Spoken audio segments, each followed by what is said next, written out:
일상에 바쁜 여러분들을 대신해서 지식과 통찰을 전달해드리는 매일 공부 매일 인사이트입니다. 오늘은 오래간만에 그 영화에 대한 이야기를 한번 해보도록 하겠습니다. 제가 어제 우연히 이제 무엇을 사려고 갔다가 볼 영화 없나 이렇게 보다가 볼 영화가 이 영화밖에 없더라고요. 그래서 이 영화를 이제 보게 됐는데 처음에 이제 한 4분의 1 지점까지 볼 때는 독립영화인 줄 알았어요. 그래서 이영애가 오래간만에 이렇게 복귀를 하면서 독립영화에 복귀를 하는구나 그런 생각을 하고 이제 봤죠. 그래서 이제 쭉 보고 있는데 한 4분의 1 정도 그 정도 지난 이후부터는 굉장히 그 속도도 빠르고 몰입력이 되게 뛰어난 웰메이드 스릴러 영화로 이제 변하더라고요. 그래서 몰입하면서 긴장감 있게 재밌게 영화를 봤습니다. 영화에 대한 부정적인 비평에는 여러 가지 이제 또 사실 디테일한 이유가 필요하겠죠. 단지 이렇게 뻔하다, 뭐 이렇게 해서 이야기를 하는 거는 좀 제가 보기엔 좀 설득력이 떨어지는 것 같아요. 추천의 관점이 아니라 그냥 제 개인적으로는 한 번 더 볼 의사가 있다. 저는 좋았다는 얘기죠.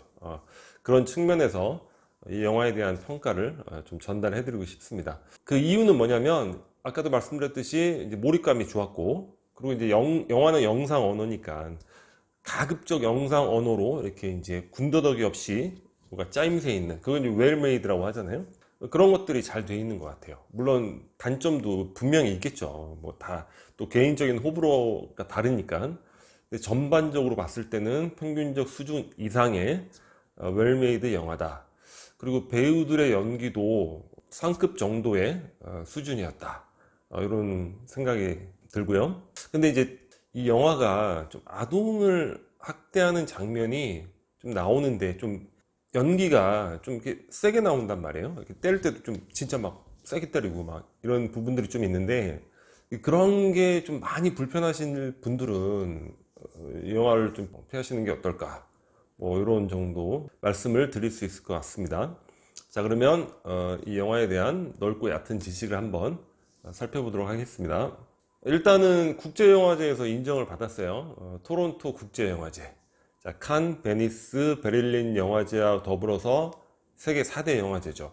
여기에 이제 초청을 받았고 인정을 받은 거죠.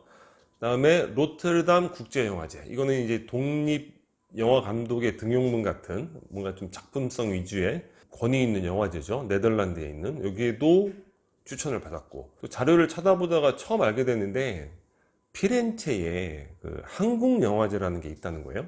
좀 이상하잖아요. 피렌체에 한국영화제. 근데 한국과 이탈리아의 뭐 우호 중진을 위해서 이런 것들을 하기로 했다고 하더라고요. 뭐 이거는 큰 의미는 없는 거지만 여튼 이런 영화제도 있구나, 그래서 이번에 알게 됐어요. 이 영화와 연결되는 뭐 영화들, 연결되는 사건들로 떠오르는 것들이 뭐가 있었냐면, 일단은 뭐 이영애 씨가 주연이니까 이번에 복귀하기 전에 마지막 영화 친절한 금자씨, 뭔가 복수에 대한 그런 설정도 어느 정도 약간 비슷한 구도도 있는 것 같아요, 지금 이 영화하고. 그리고 또 미량이 좀 떠올랐어요. 왜냐면 이 역할을 우리가 보기로는 이제 이 영화가 왠지 이영애 씨를 위해서 준비된 영화 같이 생각하는 경우가 많은데 전혀 그렇지가 않대요. 시나리오는 2008년도에 써진 거고, 이영애 씨한테는 그냥 거의 안 되겠지 하면서 너나 보자, 뭐 이렇게 해서 했다가 그냥 이영애 씨가 선택을 딱 했다고 하더라고요. 이 역할을 이영애 씨가 안 하고 전도연 씨가 했으면 어떨까, 뭐 이런 생각들이 좀 떠올랐어요. 그리고 밀양이라는 영화도 이제 자녀를 잃은 뭐 그런 소재가 좀 비슷하고, 그다음에 이끼라는 영화, 그 지역 공동체 사람들이 타인에게 가하는 이제 어떤 집단적인 학대라든가 뭐 이런 거. 그다음에 이제 니콜 키드먼이 나왔던 도구빌도 마찬가지죠. 그 지역 공동체민이 외부인, 여기서 이제 아동이 아니라 여성인데 그 여성을 이제 또 학대하고 이런 영화들이 이제 좀 떠올랐고, 사건은 몇 년 전에 있었던 그 신안군의 염전노예, 강제노역을 막 노예처럼 아동 노동을 착취하는 모습이 그런 것들을 떠오르게 만든 것 같아요. 이 영화를 이제 딱 보고서 영화관에서 나오자마자 감독을 찾아봤죠. 누구지? 이 정도 수준의 작품을 만들 감독이 누구지? 찾아봤는데 좀 개인적으로 놀랍게도 신인 감독이었어요. 김승우 감독이라고. 아까 말씀드렸듯이 2008년도에 이제 시나리오 최우수상을 받았고, 당시의 제목은 아무도 없다 라는 제목이었고, 지금보다도 더 절망적인 그런 내용이었다고 하더라고요. 당시에도 거의 바로 영화화 될 것 같았는데, 영화라는 게 이제 제작을 들어갈 듯 하면서 깨지는 경우가 굉장히 많잖아요. 그래서 계속 못하고 있었던 거예요. 지금까지 뭐 10년이 넘게 흘렀죠. 근데 그렇게 세월이 흐르면서 자기도 나이가 들어가고 하면서 조금 희망을 담는 방향으로 시나리오를 좀 수정했다, 이런 얘기를 하고 있습니다. 다음 작품이 좀 기대되는 감독인 것 같아요. 그리고 이 영화의 또 특징 중에 하나가, 영화라는 게 감독 혼자 모든 것들을 진행하는 게 아니잖아요. 각 섹션별로 이제 또 책임자들이 있는데, 최고의 스텝으로 구성이 되어 있는 그런 영화라고 하더라고요. 그리고 이제 배우들에 대해서 한번 살펴보겠습니다. 이영애 씨가 이제 14년 만에 복귀를 했다고 했는데, 아무래도 관심사가 이제 그런 부분이겠죠. 나이가 많이 들었을 것이다. 1971년생이고 주로 활동을 2000년대에서 2005년 사이에 굉장히 왕성하게 했죠. 공동경비구역 JSA, 선물, 봄날은 간다, TV 시리즈 대장금, 그다음에 2005년도에 친절한 금자씨, 이후로는 거의 이제 활동을 접은 것 같고, 남편이 정우영 씨라는 분인데 20살 나이 차이가 나잖아요. 1951년생이고 한국 레이컴 회장을 맡고 있다고 합니다.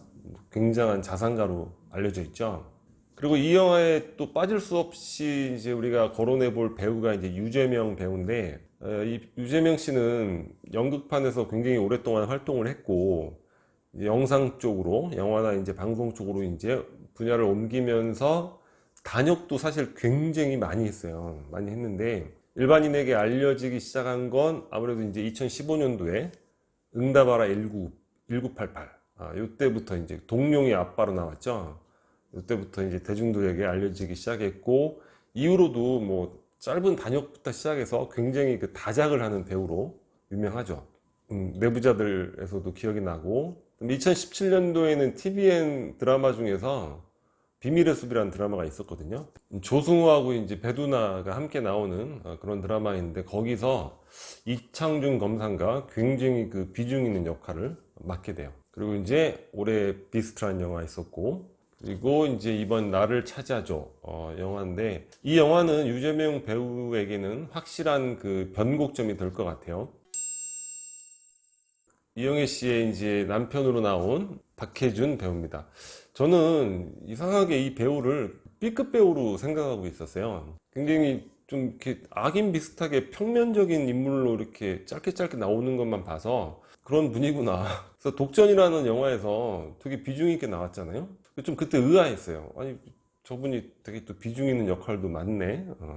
그리고 올해 이제 힘내요 미스터리, 두 작품 다 차승원 씨하고 같이 나왔잖아요. 전 개인적으로 무슨 생각했냐면, 차승원 씨 친한 후배인가? 이렇게 나왔나 했는데, 나름대로 또 위상이 있는 배우였고, 특히 이 영화를 계기로 해서 위상이 또 높아진 그런 배우인 것 같습니다. 그리고 이제 그 이원근 배우가 나오는데, 저는 이 배우를 이번 영화까지도 저는 그 샤이니의 그 온유인 줄 알았어요. 그래서 이 자료 찾으면서 샤이니의 멤버라는 걸 확실하게 체크해 보려고 찾다가 샤이니의 온유가 아니라 둘이 너무나 닮았다고. 근데 사실 비주얼 봐서 이제 분간이 안 되죠. 그죠? 그대 이름은 장미라는 영화, 거기서 좀 인상 깊게 봤고, 여기서는 굉장히 그냥 선한 그런 역할로 나오고 있습니다. 그리고 마지막으로 이제 진유영 씨인데, 40대 초반 이하의 연배라면 이 배우를 모를 거예요. 근데 저는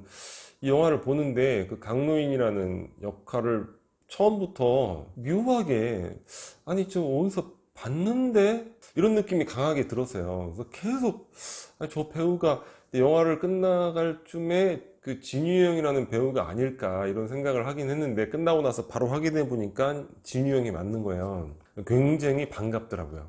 여기 보시면 오른쪽 맨 위가 이제 천호선 씨, 그다음에 여기 가운데 청카바 입은 분이 박중훈 씨, 오른쪽이 이제 유동근 씨, 그 가운데가 이제 진유영 씨, 맨 밑에가 이제 최재성 씨. 근데 이번에 이제 20년 만에 저는 본 것 같은데, 이번에 이 영화에서 만나게 돼서 그 부분이 아주 또 개인적으로 이 영화에 대한 호감도를 높이는 것 같습니다. 오늘 영상은 여기서 마치고 다음에 또 찾아뵙도록 하겠습니다. 감사합니다.